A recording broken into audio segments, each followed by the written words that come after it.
Florent Simoneau, bonjour. Bonjour.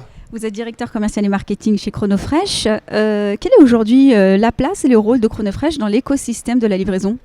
Alors Chronofresh, c'est une société qui a été créée en 2015 par le groupe Chronopost et qui a vocation à traiter la logistique et la livraison de produits alimentaires en France et à l'international, à la fois de produits sous température ambiante et de produits sous température dirigée, donc des produits frais et surgelés.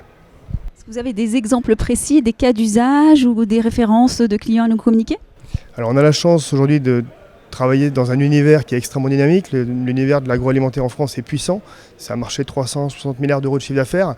Et nos exemples sont extrêmement nombreux. On a plus de 3000 clients. Des exemples que je peux vous donner vont être des exemples, par exemple, comme le transport d'huîtres, qui est un transport très particulier, très technique. On va transporter ces produits dans les règles qui sont édigées par la DGAL. Donc il faut les transporter en maximum 48 heures. Donc nous on propose ce type de protocole-là.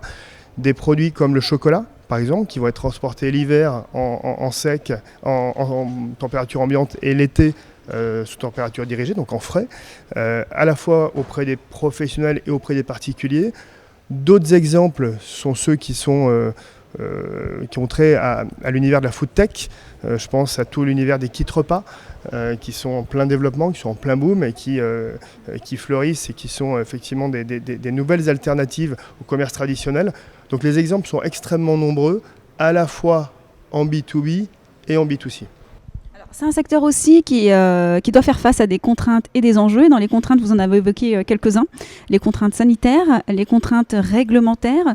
Est-ce que c'est aisé pour vous, effectivement, de manœuvrer dans un pays où il y a autant de réglementations, de restrictions ? Moi, je considère que c'est une opportunité de vivre dans un pays comme la France. Et c'est une opportunité pour nous de pouvoir rassurer le consommateur en étant extrêmement précis sur les protocoles sanitaires. On a, nous, un plan de maîtrise sanitaire qui est extrêmement strict. On trace l'intégralité des températures de nos marchandises, des marchandises que nos clients nous confient grâce à un protocole qui est le nôtre, qui est propriétaire, qu'on a complètement développé de A à Z. Et on va garantir la chaîne du froid de la prise en charge du colis chez un professionnel jusqu'à la livraison finale, encore une fois, chez un professionnel ou chez un particulier.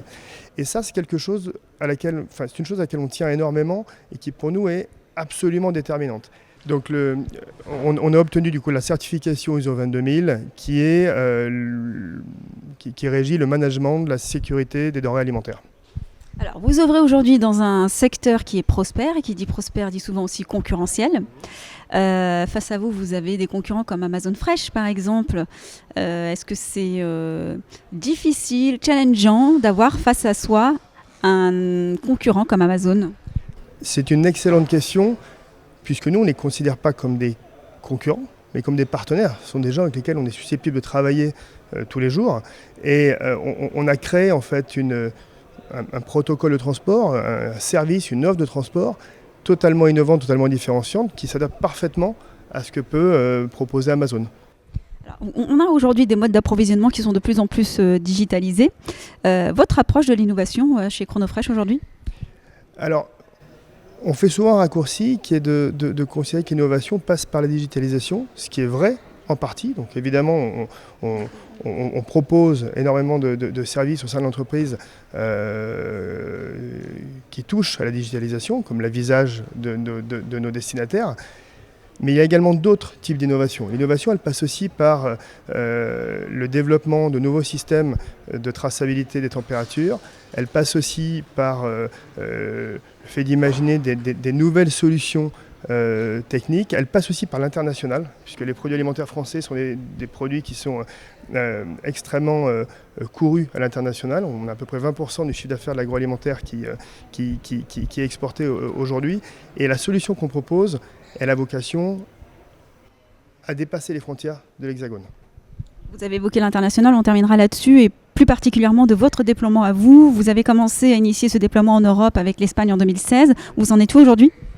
Alors on continue évidemment à travailler avec l'Espagne, avec un de nos partenaires qui s'appelle Seur, qui fait partie du groupe Chronopost.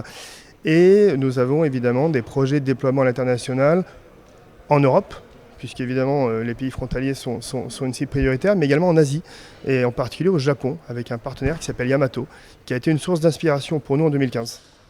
Merci d'avoir répondu à nos questions. Bonne soirée. Merci.